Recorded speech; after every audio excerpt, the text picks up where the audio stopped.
Business, small businesses, international companies के साथ हम किस तरीके से पाकिस्तान की इन्वेस्टमेंट को अट्रैक्टिव बना सकते हैं, ये तमाम तर नुकात थे। आईटी सेक्टर भी उन्होंने उस पर भी बात की, क्योंकि यूथ से काफ़ी मुंसलिक आईटी इंडस्ट्री है, उस पर उन्होंने बात की। बेनज़ीर इनकम सपोर्ट प्रोग्राम जो कि एक बड़ा फ्लैगशिप प्रोग्राम है, 2008 से चल रहा है, पाकिस्तान का बहुत कामयाब सोशल प्रोटेक्शन का प्रोग्राम है, जिसके ज़रिए कई लाखों लोगों को जो है वो माली मदद फ़राहम की जाती है। और आज जिस तरीके से हम देख रहे हैं कि गुर्बत में इजाफ़ा है, जिसमें हम देख रहे हैं बेरोज़गारी में इजाफ़ा है, जिसमें हम मुख्तलिफ़ शॉक्स का सामना करते आए हैं, चाहे वो क्लाइमेट शॉक हो, चाहे वो हेल्थ शॉक हो, उसके भी नतीजे में गुर्बत बढ़ी है। और ये बेनज़ीर इनकम सपोर्ट प्रोग्राम है जो पाकिस्तान पीपल्स पार्टी ने अपने दौरे हुकूमत में सदर आसिफ अली ज़रदारी साहब की लीडरशिप के अंडर इसे शुरू किया था, जिसका कल उन्होंने तस्करा किया, जो कि एक बहुत बड़ी मदद साबित हुआ है सोशो इकनॉमिक जो प्रोटेक्शन है उसके हवाले से। और आज वो एक लाइफ लाइन की तरह कई मिलियन घरानों को, फैमिलीज़ को मदद फराहम कर रहा है, जिसकी बात कल ज़रदारी साहब ने की और उसको एक्सपैंड करने की भी बात की, और इसमें मज़ीद लोगों को जो मदद दरकार है वो देने की भी उन्होंने बात की। इसके अलावा ज़रदारी साहब ने जो हमारे मुख्तलिफ़ ममालिक के साथ रवाबित है उन पर भी ख़ास जो है तवज्जो दिलाई है ऐवान की, और जिसमें ख़ास हमारा रिश्ता जो चाइना के साथ है, और जो China Pakistan economic corridor, Gwadar port, ये तमाम जो कनेक्टिविटी के हमारे प्लेटफॉर्म्स हैं उसको भी उन्होंने एक बार फिर अपनी तकरीर में ज़िक्र करके ये हुकूमत को भी याद दिलाने की कोशिश की है कि हमें अपने तमाम तर काम की रफ्तार को बढ़ाना होगा। एग्रीकल्चर पर भी ज़रदारी साहब का फोकस रहा कि वो एक की पिलर है हमारी इकॉनमी का, और ये बात किसी से ढकी छुपी नहीं है। हम ये कहते रहते हैं बार बार, ख़ास तौर पे पाकिस्तान पीपल्स पार्टी हमेशा किसान की बात करती है, हमेशा मईशत में जो ज़राअत का रोल है उसकी बात करती है।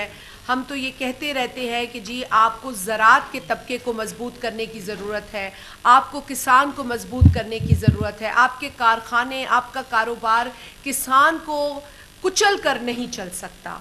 और यही बात कल जनाब सदर आसिफ अली ज़रदारी साहब ने कल ये बात कही है, और उन्होंने यही कहा है कि हमें इस सेक्टर को मॉडर्नाइज़ करना होगा, हमें नई फार्मिंग टेक्निक्स को अडॉप्ट करना होगा, हमें सीड्स को भी बेहतर करना होगा, हमें एग्रीकल्चर रिसर्च और डेवलपमेंट पर बहुत काम करने की ज़रूरत है, और इस सेक्टर के अंदर हमें जो मज़ीद जॉब्स हैं उसकी क्रिएशन के लिए हमें लैंड की प्रोडक्टिविटी को बढ़ाना होगा। तो ये जो कौमें समझती हैं कि एग्रीकल्चर वाकई हमारा एक की पिलर है, वो कौमें तरक्की करती हैं। पाकिस्तान के अंदर एक ज़माने में एग्रीकल्चर एक बहुत बहुत अहम सेक्टर माना जाता था, और आज भी वो अहम सेक्टर है, लेकिन उसकी जो अहमियत है वो आज नहीं देखने को मिल रही है। हुकूमत की पॉलिसीज़ अभी भी किसान फ्रेंडली नहीं है, किसान दोस्त नहीं है, और ये बात कल सदर ममलकत ने अपनी तकरीर में भी कही कि हुकूमत को और हम सबको मिलकर फार्मर्स के लिए, एग्रीकल्चर के लिए बहुत कुछ करने की ज़रूरत है। सदर आसिफ अली ज़रदारी साहब ने क्लाइमेट चेंज पर भी ख़ासी बात की है, बहुत अहम इशू है। उन्होंने इस ज़मन में जो सिंध के अंदर प्लांटेशंस हुई हैं उसका ज़िक्र करते हुए ये बताया कि सिंध हुकूमत को 2 बिलियन मैंग्रोव्स जो उन्होंने लगाए हैं उसके नतीजे में उनको कार्बन क्रेडिट्स मिले हैं। तो उन्होंने यही तमाम लोगों को मशवरा दिया कि हर इलाके में इस तरह क्लाइमेट चेंज की जो है रोकथाम के लिए काम करने की ज़रूरत है, और प्लांटेशंस करने की ज़रूरत है, और मज़ीद कार्बन क्रेडिट्स लेने की ज़रूरत है। कल ये भी उनकी तकरीर का हिस्सा था।